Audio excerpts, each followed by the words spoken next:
بسم اللہ الرحمن الرحیم۔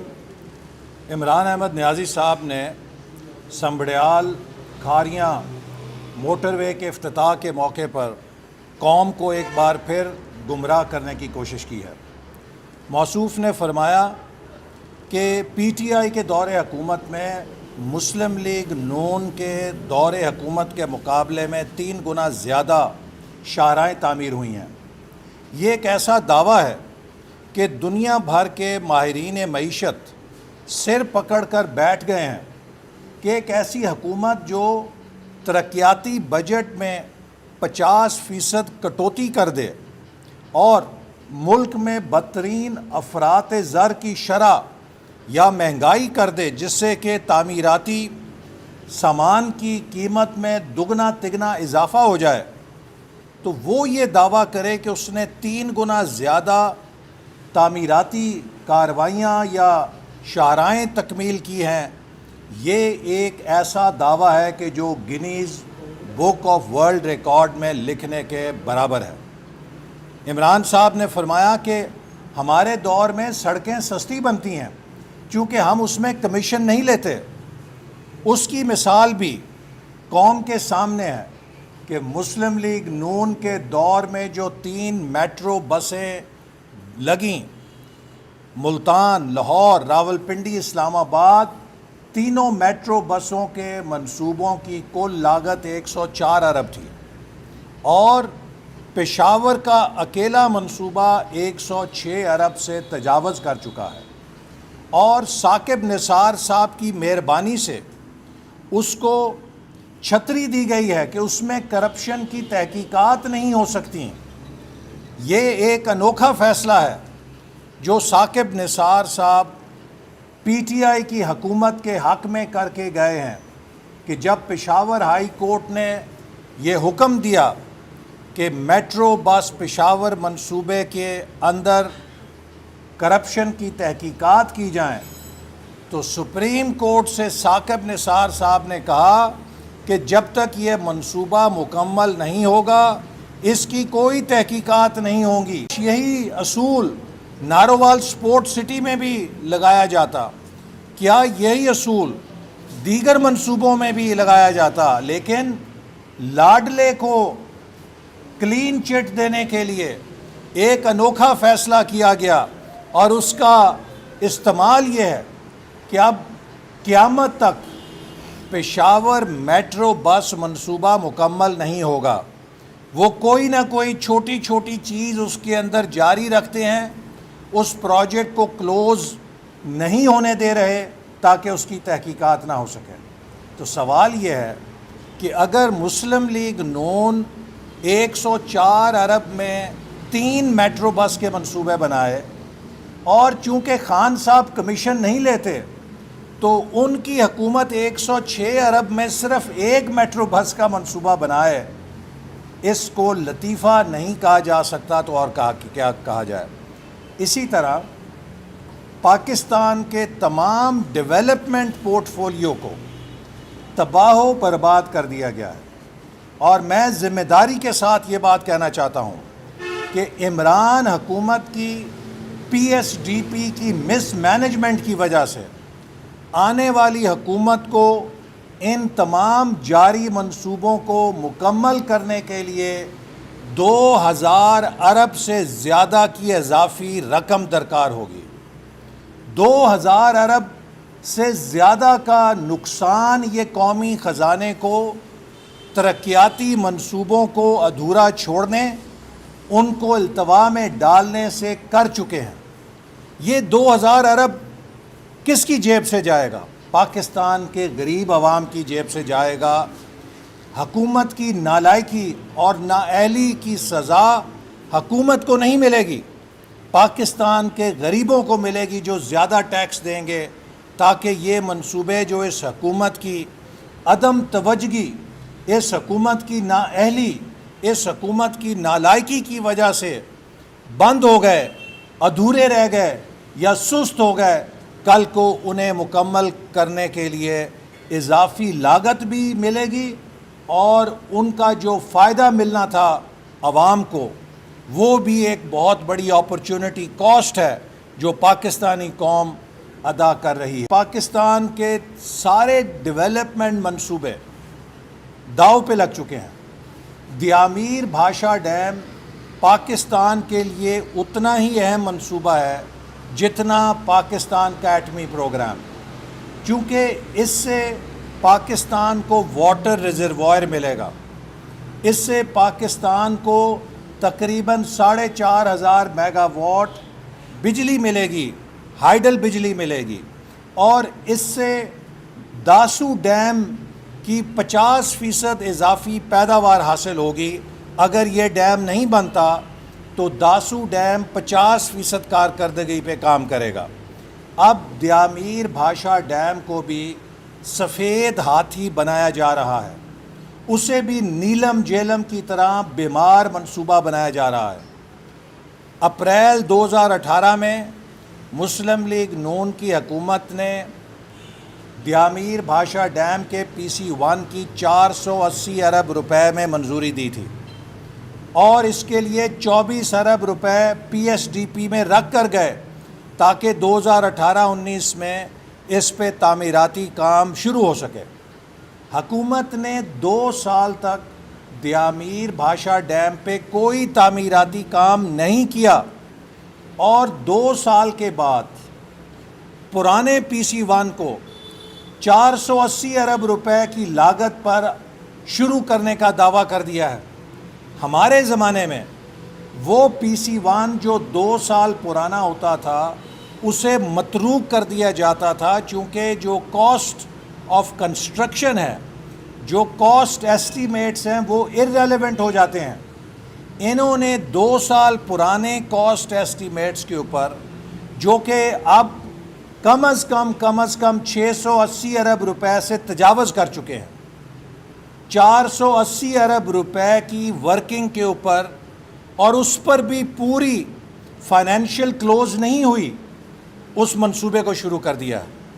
اور جب یہ 200 ارب سے زیادہ کا ہول آئے گا اور اس کے لیے سرمایہ نہیں ہوگا، یہ منصوبہ بھی التوا کا شکار ہوگا، یہ منصوبہ بھی بیمار منصوبہ بنے گا۔ کمیشن والوں سے پوچھا کہ آپ اس بات کا جواب دیں کہ آپ نے کیوں کر 2 سال پرانے PC1 کے اوپر منصوبہ شروع کرنے کی اجازت دی، تو ان کے پاس کوئی جواب نہیں تھا۔ جب میں نے واٹر اینڈ پاور سے پوچھا کہ بتائیے یہ منصوبہ جو 480 ارب میں آپ شروع کر رہے ہیں، کیا یہ اس کی حقیقی لاگت ہے یا اس سے لاگت زیادہ ہے، تو انہوں نے کہا کہ جناب یہ کم از کم 700 ارب کے لگ بھگ اس کی نظر ثانی لاگت ہوگی۔ تو مجھے آپ بتائیں، اتنی نان پروفیشنل اپروچ پاکستان کے اس منصوبے کے ساتھ جس پر پاکستان کی انرجی اور فوڈ سیکیورٹی کا انحصار ہے، یہ بچے بھی نہیں کر سکتے، لیکن یہ نالائق اور نااہل صرف نمبر بنانے کے لیے کہ جی ہم نے ڈیم شروع کر دیا۔ بابا آج تک انہوں نے 29 ارب روپیہ خرچ کیا دیامیر بھاشا ڈیم پہ، جبکہ مسلم لیگ نون کے دور میں 120 ارب روپیہ خرچ ہوا دیامیر بھاشا کی زمین ایکوائر کرنے کے اوپر۔ ہم 120 ارب روپے دیامیر بھاشا ڈیم پہ خرچ کر کے کسی گنتی شمار میں نہیں، اور یہ 29 ارب وہ بھی ایک غلط لاگت کے اندازوں اور تخمینوں کے ساتھ، ایک مس انفارمڈ اور ایک انکریکٹ ایسٹیمیٹ کے ساتھ ایک سفید ہاتھی منصوبہ بناتے ہوئے یہ اس کے موجد بن گئے ہیں۔ کیسے موجد ہو سکتے ہیں؟ آپ تو دیامیر بھاشا ڈیم کو تباہ کرنے کی اسکیمیں بنا رہے ہیں، چونکہ آپ نے اس کو غیر حقیقت پر مبنی ایسٹیمیٹس کے ساتھ شروع کیا ہے۔ اور آخر میں ایک بار پھر یہ کہوں گا کہ آج پنجاب کے اندر جو قیامت برپا ہے انتظامی انارکی کی، کون اس کا ذمہ دار ہے؟ 7 6 آئی جی بدلے جا چکے ہیں، آج پھر سمری جا رہی ہے کہ ہم آئی جی بدل رہے ہیں، ہم چیف سیکرٹری بدل رہے ہیں، ہم وزارتیں بدل رہے ہیں۔ 4تھا سال ہو گیا ہے، پنجاب میں 11 سیکرٹری محکموں کے بدلے گئے ہیں، اوسطاً 3 مہینے ایک سیکرٹری ایک وزارت میں کام کرتا ہے۔ بھئی یہ پنجاب پاکستان کا سب سے بڑا صوبہ ہے، یہ آپ کی کوئی لرننگ اکیڈمی تو نہیں ہے، یہ کوئی پری نرسری اکیڈمی تو نہیں ہے کہ جہاں پہ پری سکولنگ کے لیے آپ اپنے وسیم اکرم پلس کو بھیجیں گے کہ یہ حکمرانی سیکھ لیں۔ سیکھتے سیکھتے آپ نے پنجاب کی انتظامی مشینری کا بیڑا غرق اور ستیہ ناش کر دیا، جو کہ بہترین انتظامی مشین تھی۔ اسی طرح مرکز میں چوتھا سال ہو گیا ہے، 7واں چیئرمین ایف بی آر آپ نے بدلا ہے، آپ کے وزارت خزانہ کے لوگ ابھی بھی استعفے دے رہے ہیں، آپ کی ہر روز حکومت کی ٹیم بدلتی ہے۔ جو کپتان 50 اوور کا میچ کھیل رہا ہو اور 45-40 اوور مکمل ہونے ہوں اور اسے یہی سمجھنا ہو کہ میں نے بیٹنگ آرڈر کیسے چلانا ہے، تو وہ کپتان کپتانی کے لائق نہیں ہے، اس کو ٹیم سے ہی نہیں اسٹیڈیم سے بھی باہر نکالنا چاہیے۔ عمران خان وزارت عظمیٰ سے نااہل نہیں ہونا چاہیے، سیاست سے نااہل ہونا چاہیے، یہ صرف ایک کام کر سکتا ہے، چندے مانگ سکتا ہے۔ میرا خیال ہے کہ اس کو پاکستان کے خیراتی کمیشن کا سربراہ لگا کے جتنی این جی اوز ہیں ان کے لیے چندہ اکٹھا کرنے کا کمیشن بنا کے اس کا سربراہ لگا دیں، یہ بہت اچھا کام کرے گا، چونکہ ساری زندگی وہی کام کیا ہے۔ لیکن ایک ایٹمی طاقت پہ ایسے جاہل، ان پڑھ، اناڑی اور منتقم مزاج اور نفرت سے بھرے ہوئے شخص کو بٹھا کے جس نے اس کو اس کرسی پہ بٹھانے میں کردار ادا کیا ہے، انہوں نے پاکستان سے دوستی نہیں کی ہے، پاکستان سے بدترین دشمنی کی۔ اور میں ان پی ٹی آئی کے ووٹر سے، کچھ تو عمران خان کے اندھے مقلد ہیں، عمران خان کے کچھ کلٹ فالورز ہیں، ان کو چھوڑ کے جن لوگوں نے اپنی سادگی میں نیک نیتی کے ساتھ عمران نیازی کا ساتھ دیا کہ شاید وہ چکنی چپٹی باتیں جو مینار پاکستان پر کیں، جو ہر تقریر میں وہ سناتے تھے، تو کچھ نوجوانوں نے اور کچھ پاکستانیوں نے اپنی بڑے خلوص کے ساتھ کہ شاید پاکستان تبدیل ہو جائے گا، شاید یہ اصل میں نیا پاکستان بن جائے گا، عمران خان کا ساتھ دیا۔ اور انہیں جو کچھ نفرت پہ پروپیگنڈا سکھایا گیا مسلم لیگ نون کے خلاف، وہ زہر بھرا گیا ان کے دماغوں میں۔ اب وقت آ گیا ہے کہ وہ اپنی آنکھیں کھولیں۔ میں ان کو اپیل کروں گا کہ آپ اس جھوٹ کے جادو سے، اس جھوٹ کے سراب سے نکلیں اور خدا را ملک کے لیے سچ بولنے کے لیے، ملک کے لیے عمران خان کے جھوٹ کا پردہ چاک کرنے کے لیے اپنا کردار ادا کریں۔ مجھے ہر روز درجنوں سینکڑوں نوجوانوں کی ای میلز آتی ہیں جو اب مسلم لیگ نون میں شامل ہو رہے ہیں، وہ کہتے ہیں کہ ہم سے غلطی ہوئی، ان کی باتوں پہ یقین کیا، ہم نوجوان تھے، ہمارا سیاسی پس منظر نہیں تھا، یہ ایک میڈیا سٹار تھا، ایک گلیمر کا علامت تھی، ہم اس سے متاثر ہو کے اس کی باتوں پہ یقین کر بیٹھے، لیکن ہمارے ساتھ دھوکہ ہوا ہے۔ آج نوجوانوں کا مستقبل داؤ پر لگ گیا ہے، چونکہ نوجوانوں کا مستقبل معیشت کے ساتھ وابستہ ہے، نوجوانوں کا مستقبل روزگار کے ساتھ وابستہ ہے۔ عمران خان نے کامیاب جوان کے نام پہ بھی قوم سے دھوکہ کیا ہے۔ آج ہزاروں لاکھوں نوجوان جنہوں نے کامیاب جوان کی قرضوں کے لیے درخواستیں دیں، وہ دھکے کھاتے پھر رہے ہیں۔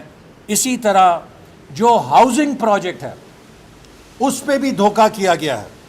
وہ غریب آدمی جس کی تنخواہ 30-35 ہزار ہے، جب عمران خان کی تقریر سن کے وہ بینک میں جا کر قرضے کی درخواست دیتا ہے تو اس کو پتہ چلتا ہے کہ اسے 67,000 روپے کی ماہانہ قسط دینی ہے۔ اب آپ یہ بتائیں کہ جو شخص 30-35 ہزار روپے مہینے کی تنخواہ لیتا ہے، وہ 67,000 روپے کی قسط ادا کر کے کون سا میرا گھر اور کون سا نیا پاکستان تعمیر کر سکتا ہے؟ تو یہ بے گھر لوگوں کے ساتھ بھی مذاق ہے، اور بے روزگار نوجوانوں کے ساتھ بھی مذاق ہے اور 22 کروڑ پاکستان کے عوام کے ساتھ بھی مذاق ہے۔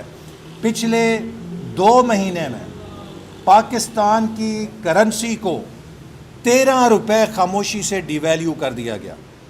میں سوال پوچھنا چاہتا ہوں، عمران نیازی صاحب بتائیے، یہ 13 روپے کی جو ڈی ویلیویشن ہے اس کے کیا محرکات ہیں؟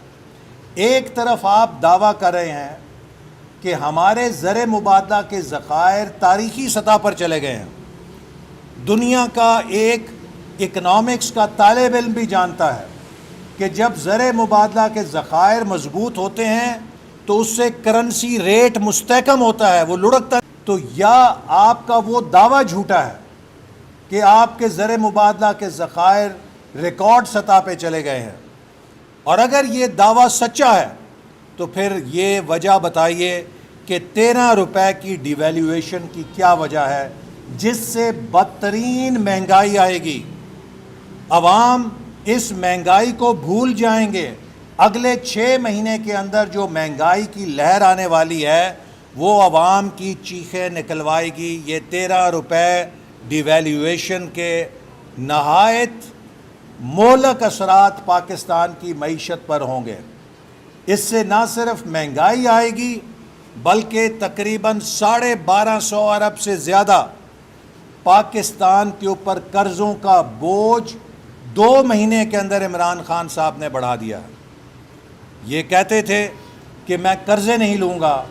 عمران نیازی صاحب، آپ نے 2.5 سالوں میں مسلم لیگ نون کے 5 سالوں سے زیادہ قرضہ لیا ہے۔ مسلم لیگ نون نے تو ان قرضوں کے عوض موٹر ویز بنائے، بجلی کے منصوبے لگائے، سی پیک کو کامیاب کیا۔